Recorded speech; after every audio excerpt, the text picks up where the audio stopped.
Et bonjour à tous, c'est Théo pour théobosiche.com et aujourd'hui je viens vous parler rapidement du Sony Alpha Next 5N, de son retour chez Sony, et nous allons faire une présentation rapide du nouveau système d'exploitation d'Apple qui devrait sortir cet été, donc OS X Mountain Lion, donc le lion des montagnes, même si pour moi il n'apporte pas de réelle nouveauté puisque bon, iOS 5 je l'ai déjà sur mon smartphone, mais je vais vous faire une présentation rapide et vous dire ce que j'en pense déjà à première vue sur ce nouveau système d'exploitation.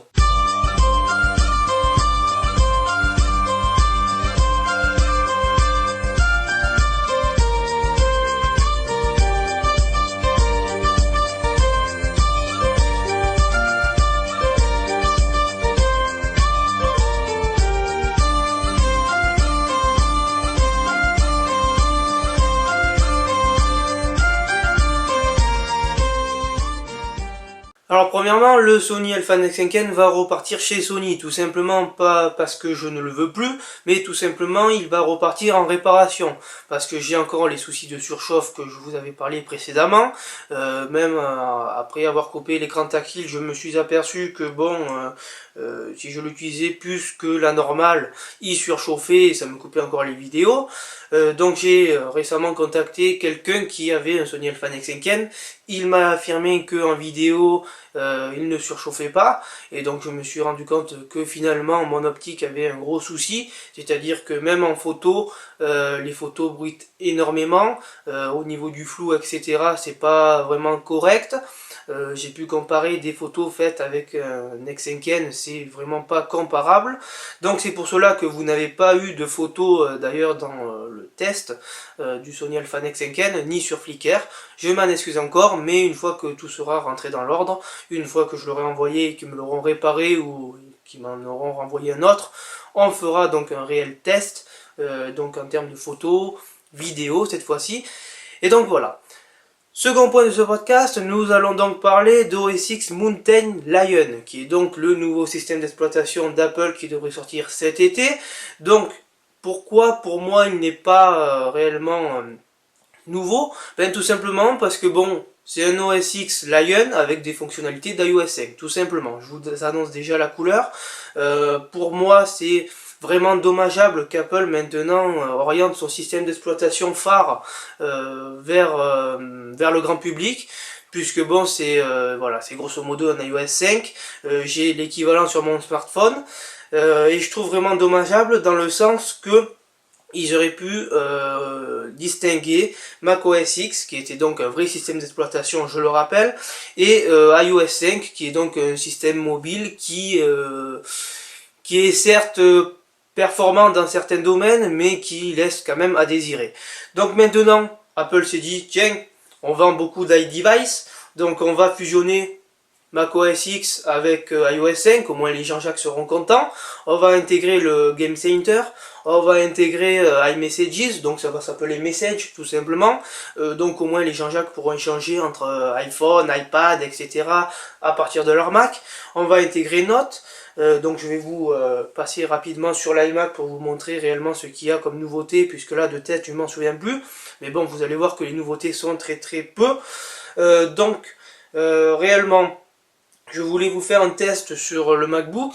Je ne me précipite pas comme font tout le monde sur ma bécane et installer la bêta, puisque tout simplement la première version, on le sait tous, sera enfin, des fois ça me fait mentir, mais c'est souvent le cas, la première version est buggée. Donc il y a beaucoup de bugs, et donc il n'est pas conseillé de l'installer de suite. Je vais attendre déjà les Preview 2, Preview 3, si déjà ils font ça, et donc je vous ferai à ce moment-là le test si vous en voulez un, puisque pour moi, si vous ne me le demandez pas, j'en ferai pas, parce que bon, je trouve vraiment pas ce système fameux.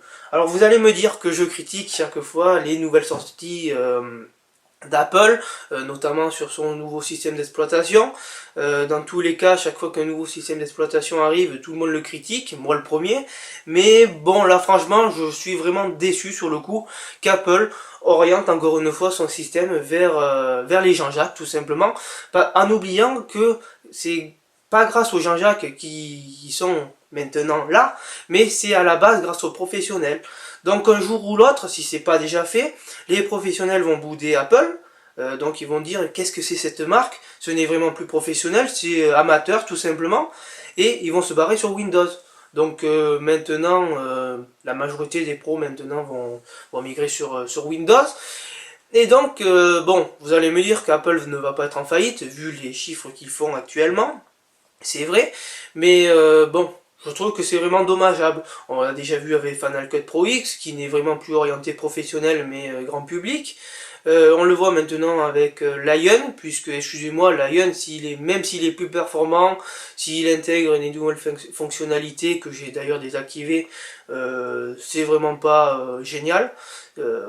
Snow Leopard était pour moi un vrai système, Lion ne l'est plus maintenant, puisque bon, excusez-moi, iOS 5 ce n'est pas du tout un vrai système, c'est un système mobile, sans plus, et donc voilà. J'attends d'ailleurs de voir ce que donnera réellement le Mountain Lion, donc je ne m'avance pas encore trop dessus, même si vous avez déjà mon point de vue sur ce système, mais voilà. Encore une fois, très très déçu que qu'Apple donc s'oriente vers le grand public, puisque les professionnels vont partir. Hein. Bon, vous allez me dire, c'est pas du tout mon problème, puisque bon, je vais quand même être obligé de migrer vers le nouveau système. Alors vous allez me dire encore une fois, tu n'es pas obligé de migrer vers Mountain Lion si tu ne l'aimes pas, tu n'étais pas obligé de passer sous OS X Lion si tu ne l'aimes pas. Mais le problème, c'est que j'ai encore des amis sous Snow Leopard, et les mises à jour, comme sur Windows d'ailleurs, sont très très rares. Donc voilà, c'est comme les gens qui sont restés sous Windows XP, les mises à jour sont très très rares, tout simplement parce que le système n'est plus d'actualité, même si encore beaucoup d'entreprises l'utilisent pour sa stabilité pardon, et sa rapidité. Mais voilà, un jour ou l'autre, je vais être bloqué au niveau des mises à jour, je vais être obligé de passer sous OS X Mountain, Lion, et donc voilà. C'est comme, de mon point de vue, si Microsoft sortait Windows 7 bis, voilà, qu'ils intègrent 3-4 fonctionnalités de plus et se disent, tiens, on a fait un nouveau système d'exploitation, donc tout le monde va passer dessus, seront contents, mais voilà, pour ma part, voilà, très déçu. Je vais pas dire que je suis neutre, puisque là je suis pas très convaincu par ce système. Je ne fais pas plus long, on va passer sur l'iMac et je vais vous lister via carrément le site d'Apple les fonctionnalités qu'ils annoncent et on verra donc au moment voulu si ces engagements sont tenus. Alors voilà la nouvelle bestiole, donc avec un superbe effet comme il se doit sur l'Apple Store. Donc si vous cherchez sur l'Apple Store français, vous ne le trouverez pas, tout simplement parce que OS X Mountain Lion est sur le store américain. En bas, vous voyez que j'ai Message, qui est donc un iMessages façon Mac. Donc, je ne vous le présente plus puisque vous l'avez sur votre iDevice. Donc, on vient cliquer sur Features pour vous montrer donc les caractéristiques de ce nouveau OS X. Donc voilà, alors voilà, comme d'habitude, inspiré par l'iPad. Hein, on s'en serait douté. Donc, qu'est-ce qu'il va intégrer ce petit lion des montagnes? Donc, tout simplement iCloud. Donc, je ne vous le présente plus puisque vous le connaissez tous. Il va vous permettre donc d'échanger avec vos appareils iDevice. Bon, ce n'est pas nouveau. Message, qui est donc un iMessages façon Mac. Voilà. Reminders avec un superbe accent anglais encore une fois, c'est tout simplement le rappel qu'il y a sous iOS 5, donc je ne vous présente plus. Note, ouais, c'est encore une fois pareil. Notification Center, c'est donc le centre des notifications, avec, comme sous iOS 5, un superbe effet, mais bon, pour ma part, ça n'apporte pas de grandes nouveautés, si ce n'est que bon, vous avez les notifications un peu mieux organisées, puisque déjà il y a plus de place sur un Mac que sur un écran de 10 pouces, mais bon, pour ma part, ce n'est pas nouveau. Ouais, ça vous permettra d'avoir tout sur le côté, quoique je pense que je vais le désactiver, parce que bon, bouffer une partie de l'écran juste pour avoir ces conneries, ouais. Share Sheets, donc je ne m'avance pas dessus, puisque je ne sais pas trop ce que ça va être, il suffirait que je traduise ça, mais j'ai pas trop envie. Ça vous permettra grosso modo donc de poster des photos sur Flickr, d'envoyer des photos sur Vimeo, ouais, ouais, mais bon. Twitter, donc, qui sera intégré nativement à OS X Mountain Lion, c'est donc pas nouveau. puisqu'il suffirait que j'installe Twitter ou Icophone, comme c'est actuellement le cas sur mon Mac, et donc j'ai Twitter intégré. Ouais. Comme soit iOS 5, encore une fois. Game Center, qui est donc intégré par défaut sur OS X Mountain Lion. Donc voilà, ça me fait penser encore une fois que Apple oriente son système d'exploitation, qui était donc, je le rappelle, un système d'exploitation à la base professionnel, qui est donc orienté maintenant vers les jeux.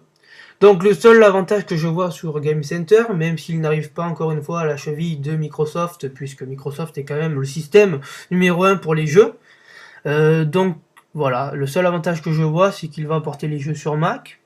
Ouais, mais encore une fois, je n'utilise pas mon Mac pour jouer. Donc pour ma part, ça ne servira à rien. AirPlay Mirroring, donc ça vous permettra tout simplement, encore une fois, de faire en sans fil le partage d'écran sur votre téléviseur et tout, si encore une fois vous avez une iTV. Voilà. Donc encore une fois, il faut passer par Apple, etc. Donc il vous suffira tout simplement, comme je fais moi, d'acheter un câble HDMI ou un adaptateur qui vous permettra d'envoyer votre écran sur votre télé, et ça sera pareil. Voilà. Donc là, ça sera en sans fil, mais bon, moi je mets un câble, ça coûte moins cher, et c'est parfois mieux. Donc ici, vous avez Gatekeeper. Ouais, je ne sais pas ce que c'est. Ouais, pas du tout. All new feature for China. Ouais, ben ça je m'en fous, puisque bon, voilà, je suis pas en Chine.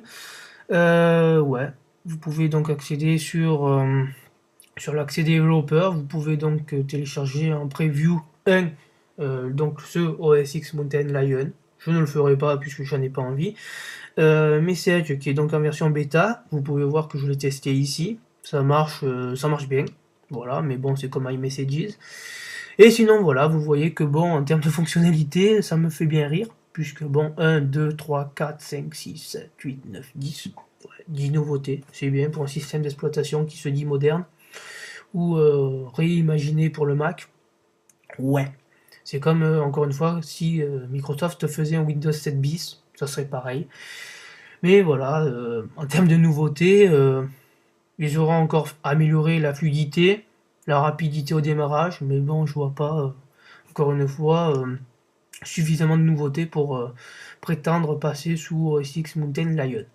Donc je vais le faire, puisqu'encore une fois, il y en a certains qui vont me demander une présentation. Je le ferai pour vous, mais honnêtement pour moi, voilà. Donc c'était une présentation rapide d'OS X Mountain Lion. Vous aurez donc compris mon point de vue sur ce nouveau système d'exploitation, même si pour moi ce n'est pas nouveau. Et c'était donc Théo pour théodich.com. Si vous avez des questions encore une fois, n'hésitez pas, mais je vois pas quelles questions vous pourrez me poser là-dessus. Je vous souhaite une bonne fin de soirée et je vous dis à très vite.